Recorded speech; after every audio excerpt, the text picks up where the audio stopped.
Hi folks, Nick Shaheen here, giving ourselves a report card for 2 weeks ago. I forgot to publish this one, so coming to you a little bit late, but better late than never. This is to see how we did with regards to gauging the ranges before the week started and how the week actually performed.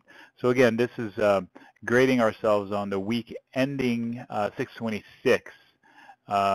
So let's revisit the tickers that we were looking at.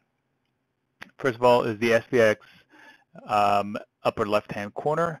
This is how the week transpired.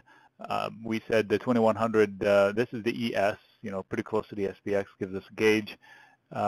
Actually, never mind, it is the SPX. 2100 was the magnet, and they did exceed it. They tried to bust out, but we also showed, okay, we have some resistance starting at 2125. So again, resistance lines are more like rubber bands. So if I said 2125, which is about here, you push through it, it bends a little bit, but it tends to work its magic. And then the 2100 magnet, sure enough, we ended up the week on exactly almost 2100. So it couldn't have worked out any better. As far as support, we had plenty of support legs. We didn't even need them. So I give myself a good job there. And the meander continues. The SPY, I can't imagine it's a different story, but let's go through it anyway. The battle shifted to 212. 212 is now the magnet, and sure enough, it stuck at 212 and then got tested lower, and it looks like we touched a little higher than 209. So I said, there will be resistance a little higher at 213, and it looks like we eyeballing it. We came close to 213 right there, and then we stood the line there. And the 210 to 205, pure support each. There is support below, so 210 held well, and then 205 obviously was pure support, more support lower, but we didn't need it. So again, resistance up here at 213 worked, and support at 210 worked, and the meander continued. The RUT, those are the small caps. We had a bigger band where bulls and bears kind of a neutral zone, 1250 to 1280, which makes it harder, trickier to trade the weeklies on that one. So the IWM might be a better place, but let's see what happened. 1290 to 320 pure resistance. Look at that, 1296 pushed through. It did threaten to bust to nice levels, but then again the resistance rubber band at 1290 did its way and pushed it down from from breaking out the first day, and then support at 1230. We didn't need it, but we knew that we had support, so credit put spreads would have worked. So here and here, if you did iron condors, you won. Here, if you did an iron condor, you won. I don't like to do that on a weekly basis when I have such a wide band. IWM is an easier iron condor, and 127.28 was a magnet. It did bust through the 127 and 28, but it came back to it, 127.28. That's where it closed the week. So the magnet worked. That magnet part is good. 25.26 was support. We didn't need it. We did come down to under 27, but we didn't pass way through it.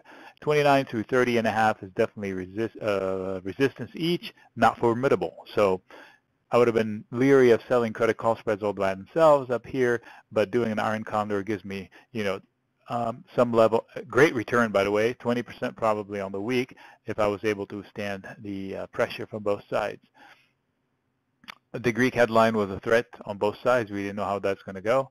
So that one worked out also for an iron condor. The Qs had a little more downside movement than I wanted, but let's see, 109, 110.5 is the area of contention. 109, 110.5. That's 109, 110.5. So I said this is going to be the area of contention. They tried to hang out up here, but then they fell, and then they bounced off the 109. Bulls and bears can roam. Sorry about the typo, depending on the headlines. The 110.5 to 112 is where the bears will try to make a stance, basically resistance. Guess what? It's right there in the middle, 110.5 to 112. So it is a good job there. Iron condors would have paid there even though they would have been tested a little bit. But you can't make money without risk, right? So the test is okay.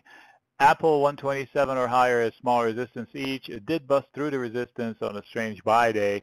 I think that was when Icon said he's dumping Netflix for, but he still liked Apple. So either a lot of people followed him into it, or he actually did that on that day, if memory serves me correctly. Some support at 125, but we didn't need to go there. Some long shot bears were hoping for much lower prices. Forget that. So I didn't trade any iron condors on Apple because I didn't have visibility on the upside or the downside. However, we did foresee the range in which it was playing. That leaves Google. The Google trade is right here.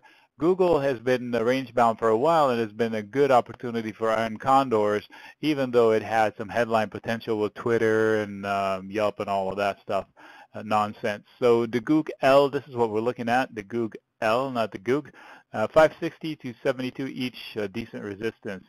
It hit 560, 565 a couple of times, maybe we can call it a third time, and it fell. So 550, 560 to 72, and I said this would be resistance area right here, and sure enough, it did act as resistance here, here, and here. And then on the downside, we did have some support, 540 or lower. Area of support down to 17. We didn't need to test that as it held well. So again here, we did a decent job forecasting. We didn't get busted. Let's put it this way. The range has held well. So once again, the teacher, which is me in this case, I love grading my own self, A+. All right, folks, until next week. Nick signing out.